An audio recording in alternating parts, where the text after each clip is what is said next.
नमस्कार प्रेक्षकों, आपका स्वागत है आज दोपहर के न्यूज बुलेटिन श्वेता संग खबरें अब तक पर।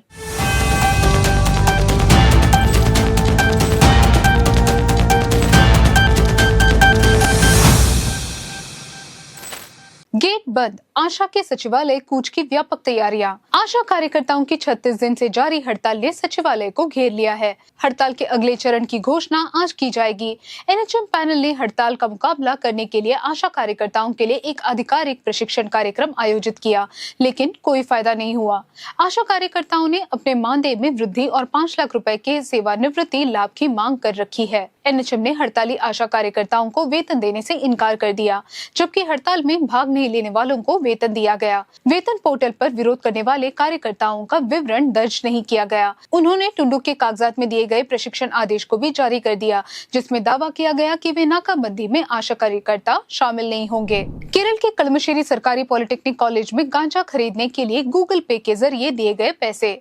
मुख्य आरोपी अनुराज ने केरल के कलमश्री सरकारी पॉलिटेक्निक कॉलेज में गांजा खरीदने के लिए गूगल पे के जरिए 16,000 रुपए ट्रांसफर किए। हॉस्टल में गांजा पहुंचने और बिकने के 6 महीने बीत चुके हैं। अंतर्राज्यीय कर्मचारी और गायब 2 किलो गांजा की तलाश जारी है। अनुराज के जरिए हॉस्टल में गांजा बांटा जाता था और उसे कर्ज के बावजूद गांजा दिया जाता था, क्योंकि वह आरोपी शालिक का परिचित था। अनुज और शालिक दोनों ने अंतर्राज्यीय कर्मचारी के जरिए गांजा हासिल किए। मुख्य ड्रग डीलर आशिक को गिरफ्तार कर लिया गया है। मामले में और लोगों को गिरफ्तार किया जाएगा, क्योंकि हॉस्टल से कलमश्री के कई इलाकों में ड्रग्स की सप्लाई की जाती है। मुख्यमंत्री को ड्रग्स माफिया को जड़ से उखाड़ने के लिए कदम उठाना चाहिए। विधायक रमेश चन्नीतला। SKN 40 ने हिंसा नहीं, नशा नहीं के संदेश के साथ तिरुवनंतपुरम जिले में अपना दौरा जारी रखा।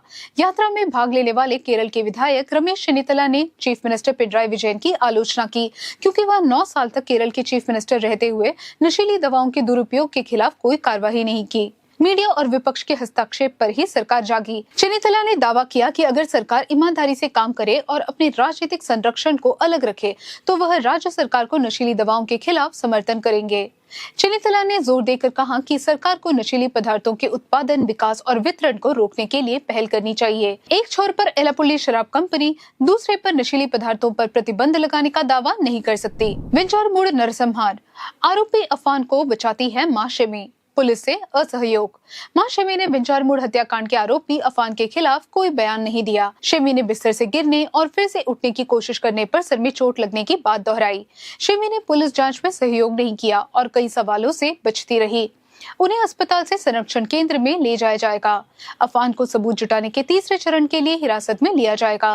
3 दिन की हिरासत उसकी प्रेमिका और छोटे भाई की हत्या के लिए है। सबूत जुटाने का दूसरा चरण उसके पिता के भाई लतीफ और पत्नी सजिदा की हत्या के लिए किया गया था। सुनीता विलियम्स की वापसी की तिथि निश्चित, नासा ने पृथ्वी पर उतरने की घोषणा की।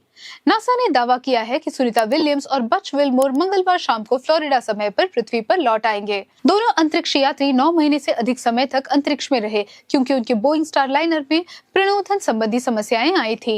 नासा द्वारा लाइव स्ट्रीम के साथ उनकी वापसी का स्प्लैश डाउन फ्लोरिडा में निर्धारित है। स्पेसएक्स क्रू ड्रैगन स्पेसक्राफ्ट एक प्रतिस्थापन चालक दल के साथ ISS पहुंच गया। उन्हें अपनी वापसी से पहले विलियम्स और विलमोर से हैंडओवर मिल जाएगा। अमेरिकी राष्ट्रपति डोनाल्ड ट्रंप ने बार-बार विफल प्रयासों के बाद एलन मस्क से अंतरिक्ष यात्रियों को वापस लाने का अनुरोध किया।